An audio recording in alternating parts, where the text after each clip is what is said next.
News नशा, आदत हर खबर की। सर 2 तारीख फरवरी मैंने जो यहाँ पर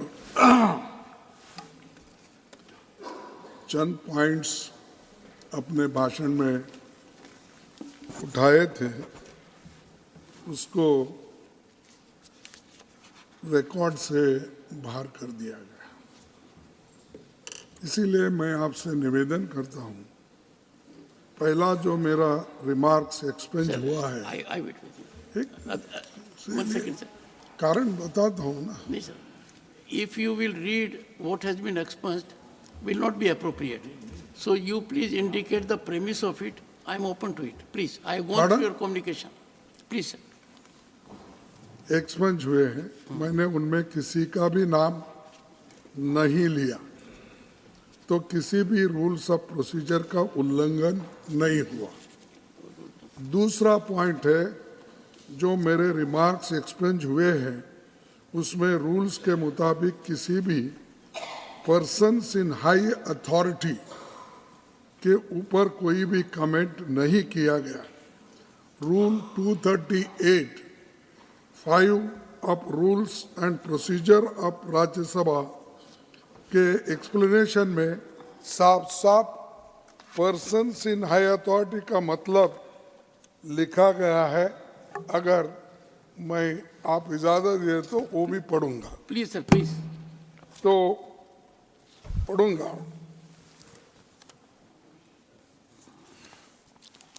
238 ये रूल ए कहता है, no allegation of a defamatory और incriminatory nature shall be made by a member against any other member or a member of the House unless the member making the allegation has given a previous intimation to the chairman and also to the minister concerned, so that the minister may be able to make an investigation into the matter of the purpose of reply, provided that the chairman may at any time prohibit any member from making any such allegation if he is opinion that such allegations are derogatory to the dignity of the council or that no public interest is served by making such allegation.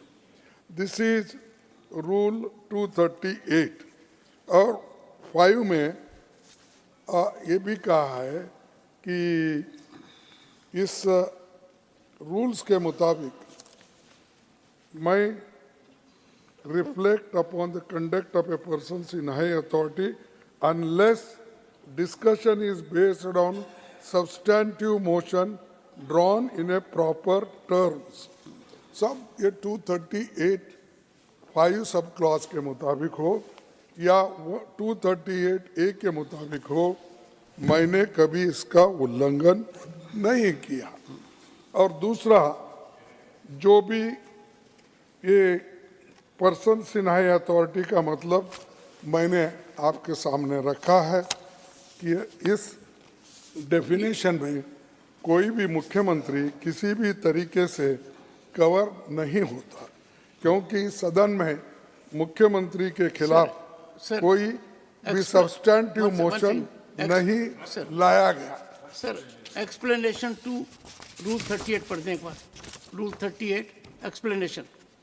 नहीं, मैं बोलता हूँ, फिर आपके बाद मैं आप कह दीजिए इसके मुताबिक ही है, तो मेरा कोई तीसरा पॉइंट ये है, तीसरे इसमें रूल्स के मुताबिक प्रियर नोटिस का भी कोई रिक्वायरमेंट इसमें नहीं है, क्योंकि ना तो जिनकी बात हो रही थी वो इस हाउस के सदस्य है और जो मैंने बोला वो बिल्कुल फैक्चुअल सिचुएशन पर बेस्ड था।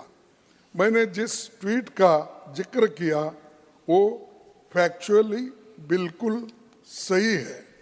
बाद में स्पष्टीकरण जरूर आया, लेकिन मैंने जो भी बोला वो फैक्ट्स के आधार पर बोला।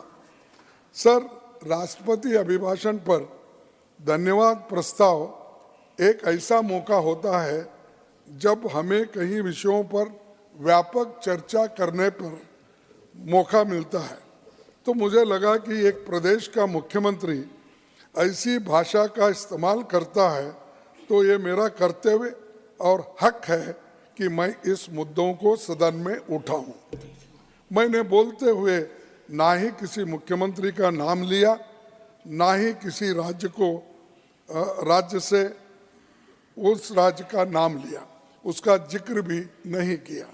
इसीलिए जो मेरे शब्दों को एक्सपंज किया गया उस पर मैं अपनी घोर आपत्ति दर्ज करना चाहता हूं और साथ ही आपसे निवेदन करना चाहूँगा कि सदन की प्रोसीडिंग्स में इन रिमार्क्स को पुनर्स्थापित किया जाए और उन शब्दों को पूरे 2 पेज का आपने काट दिया साहब।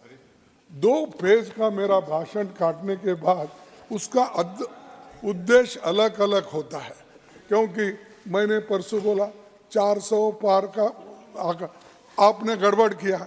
उसमें क्या हो गया कि लोग अरे बैठो भाई चुप सुनो, तो आपने क्या कहा गड़बड़ शुरू हो गई।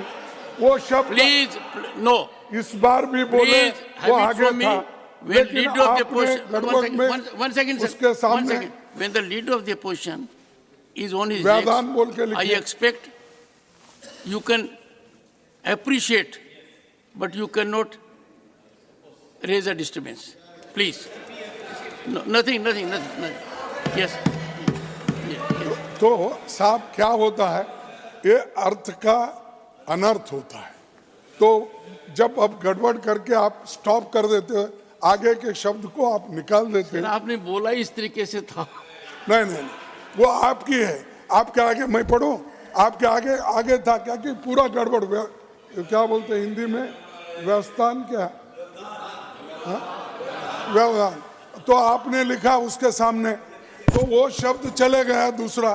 तो ये मैं कह रहा हूं कि इसके लिए पूरा देखिए 1:55 में मैंने अछूत शब्द का इस्तेमाल किया था, फिर 2 बार। सर वो मत पढ़िए, मैंने एक्सपेंस किया हुआ है।